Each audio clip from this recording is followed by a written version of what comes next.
Last week in Michigan politics, Grand Rapids breaking ground on its highly anticipated and nearly $200 million amphitheater, just days after the city's mayor delivered her final State of the City address with plans for her last months in office. Plus, the Department of Justice moving to reclassify marijuana as a less dangerous drug, what that could mean for how and where you can buy it. And as many view fire and police departments around the state as in desperate need of staff, some are pushing for a bill to make minimum staffing a mandatory topic at the bargaining table for many public employees. I'm Josh Alburtus, and this is your 13 on your side rundown.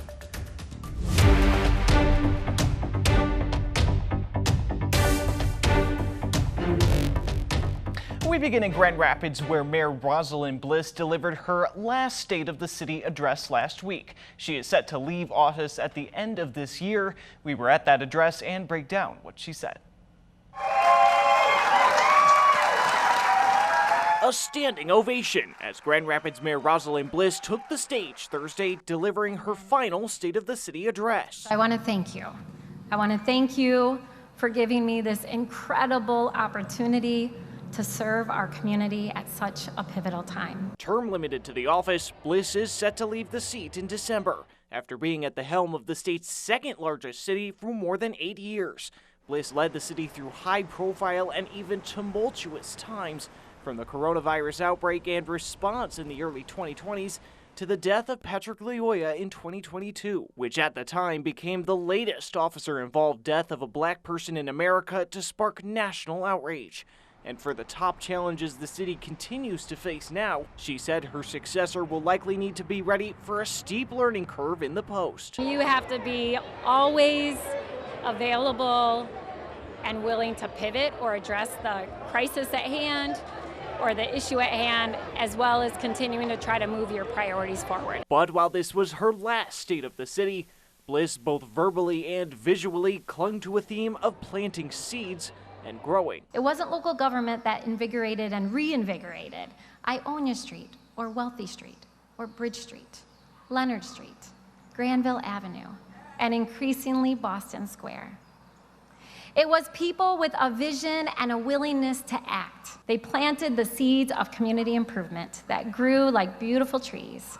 And today, we all sit under the branches, enjoying the shade and benefits. But with some time left, she also made a point to push for priorities in her remaining months in office, including addressing the city's persistent challenge of finding solutions to help the city's unhoused population, and aiming by the end of the year to house 100 people who go without shelter. We need an effective, coordinated entry system that allows us to match our most vulnerable residents, not only with the housing resources, but the wraparound services necessary to ensure that every single one of them can remain housed long-term. Many of the mayor's remarks were met with resounding applause from leaders and others in the crowd, all of whom did need an invitation to attend. I loved how she hit it. We know that there's going to be some challenges when you're trying to do big things, but if we have the courage and the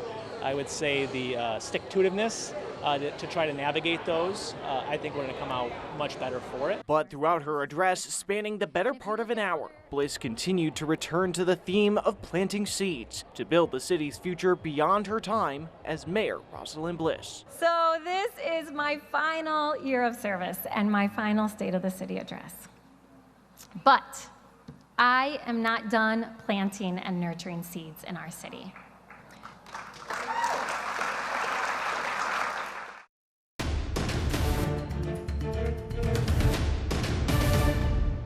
And at that address, the mayor spoke to a proposal being put to voters to help accomplish some ambitious city goals. This is a proposal that would seek to raise Kent County's lodging tax on hotel and motel stays. Since the County Board of Commissioners gave this ballot the proposal the go-ahead for the August ballot at their May 2nd meeting, many leaders have hammered down on a message of support despite some concerns about the potential raise.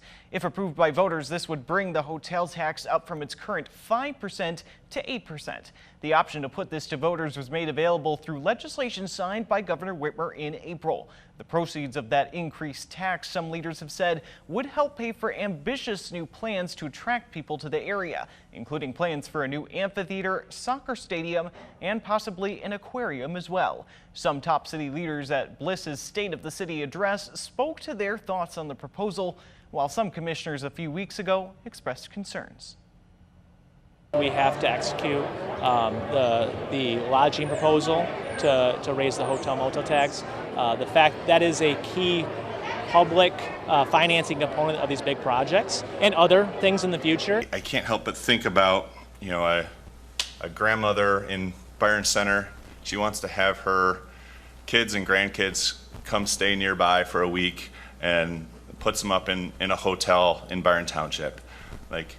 Should that grandma who has no connection to Grand Rapids, never comes here, should she be obligated to pay for these things? If approved, the tax on a hotel room in Kent County would total 18%. And on one of the major projects expected in Grand Rapids, the Acrisure Amphitheater, leaders officially broke ground this week. We were at that groundbreaking to bring you the latest on what is being described as a transformational project. An ambitious plan breaking ground in the city of Grand Rapids Tuesday. A plan to create a nearly $200 million amphitheater, turning this into this. The story is one of a collaborative community vision that will shape our Grand Rapids landscape. It will connect people together.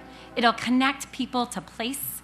It'll enrich our entire quality of life in our city, and it'll bolster our local economy for generations to come. The Acrisure Amphitheater being named for the local insurance company that contributed $30 million to the project. In an honest moment, it was kind of a proud moment to see, and just to understand that we've got a small part of something that's so grand and impactful in terms of, you think about the joy that it's going to bring, the community, our employees, and at large, it's something that we're just super excited to be part of. The site sits just along the Grand River downtown off of Market Street.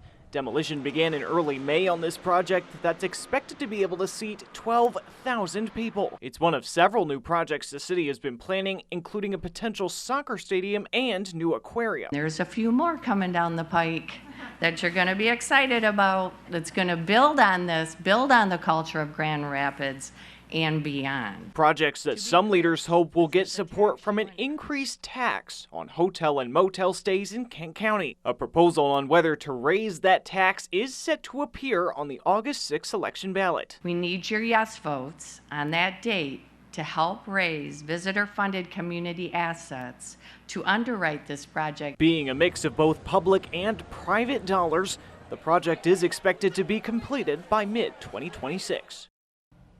And the city of Grand Rapids has now voted to finalize its 2025 budget.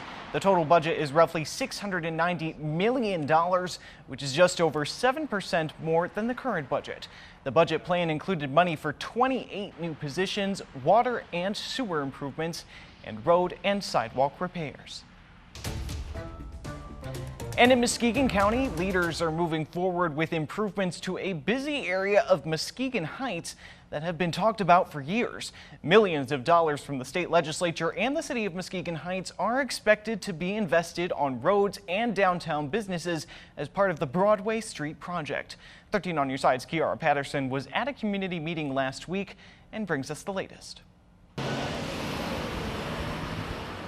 While the traffic is flowing, Muskegon Heights residents say many parts of the Heights have been left behind. What we've heard is people really want the roads done, they want them fixed, and I know they also want to see the downtown area revitalized. On Wednesday, Muskegon Heights city leaders, in partnership with Metro Consulting Associates, hosted a Broadway Street project meeting to discuss updates and hear from the community. An estimated $10 to $12 million from the state legislature and the city are expected to be invested in one of the Heights' most heavily traveled roads, Broadway Avenue.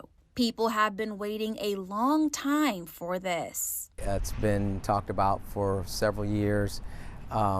It's a three-phase project. It spans from Getty to Glen, Getty to Glade. And tonight, since the eastern portion is going to be under construction this summer, it's time to start the public engagement process. Doing the construction, any jobs will be available for the residents. Wednesday's meeting discussed the timeline of the project, impact on local businesses, and what parking would look like once the project begins. The thought is that repaving the road, upgrading the utilities would really enhance this central area and really give the business district really the kick that they need to kind of come back. So it's a real important project. The head of the consulting firm says the city is about a year away from major construction. He says the goal for the project is to be done by the end of 2025. Reporting Kiara Patterson, 13 on your side. And the state of Michigan is launching a new campaign that aims to increase bottle and can return rates. Historically, Michigan had one of the highest bottle and can recycling rates in the country at around 90%. But since the pandemic, those rates have dropped drastically. Starting Memorial Day weekend, the Take 'em Back campaign will try to boost those numbers. In 2023, over $100 million worth of bottles and cans weren't returned. Campaign officials say that returning cans not only puts money in your wallet, but also can contribute to lowering carbon emissions. A possible reclassification of marijuana may impact how and where you can buy it. The Justice Department formally moved to reclassify marijuana as a less dangerous drug. Speaking with a human medicine professor at Michigan State University, 13 on your side's Kiara Patterson is back to break down how this big change might impact you. And this reclassification changes how we think about the substance, but it does not change the physiology of the substance. On Thursday, the Justice Department formally moved to reclassify marijuana as a less dangerous drug, a historic shift in generations of U.S. drug policy. So this is going to move it from a Schedule I controlled substance to a Schedule III controlled substance. And the difference between those is, one, the potential for misuse, and two, it also means that now there's clinical utility to marijuana. Although in Michigan it is legal to use marijuana recreationally, this new reclassification may influence states where marijuana is illegal to use to become legal. Professor Allen says this new reclassification may impact the way people purchase marijuana. I anticipate that you will be able to use a debit card or a credit card. The reason that they cannot accept debit cards or credit cards now is that it is federally a Schedule I substance. So federally, it is illegal to have those transactions on the credit cards. I do expect this to change now that it will be federally legal. Professor Allen says she hopes this new reclassification makes people think more about marijuana's impact on the social justice system. My hope is that it changes some of our social justice dialogue, because we can see that Black people and white people use cannabis at similar rates, but they are incarcerated at vastly different rates. Black people are incarcerated at a much higher level than their white counterparts for nonviolent crimes. And I'm hoping that this serves as an impetus for a social justice conversation around this topic. At the state capitol, advocates want lawmakers to pass a bill allowing some public employees to talk about staffing levels when bargaining contracts. Among those most outspoken, firefighters, who say many departments are understaffed. We hear from both sides of the issue. Both selflessness and a danger to self are things people often associate with the job of a firefighter. And as some view departments around the state as in desperate need of staff, they risk their lives unnecessarily when they have to do more with less. They're pushing a bill meant to make minimum staffing a mandatory topic to be heard at the bargaining table for public employees like many firefighters that collectively bargain their contracts. It specifically includes firefighters, police officers, and those first responders who are public employees. It would ensure that a safety issue concerning staffing would be a mandatory subject of bargaining. The bill did manage to make it through its House committee in November, but 6 months later, the bill hasn't moved since. The pace so far has some calling for quick action as summer approaches. When the summer is coming, our run volumes go up across the state. And, one life lost is too many without the proper staffing or giving those people the best positive outcome. According to the state firefighter union president, there are about 50 firefighters for every 100,000 people in the state. In many neighboring states, he said that rate is at least doubled. Here in Michigan, with us being so understaffed, it puts us in a position to where, we believe that we can do better. And that starts with having those conversations at home, at the table when we're bargaining a contract. But when lawmakers heard testimony in September, some were not on board with the original bill, saying in part that it would do away with cities and towns' abilities to reduce staffing during economic downturns. If firefighter safety is the issue, there is a better way. Offer incentives or impose requirements for safe staffing in various circumstances. Tie them to widely recognized standards by accrediting agencies. Also make them incident-specific. In response to some concerns, the bill was narrowed to only include certain public employees in collective bargaining units. The bill now sits on the House floor. And that's the rundown for your week in Michigan politics. Be sure to keep up with all the top political stories of the day, both on air and online at 13onyourside.com. We'll see you next week.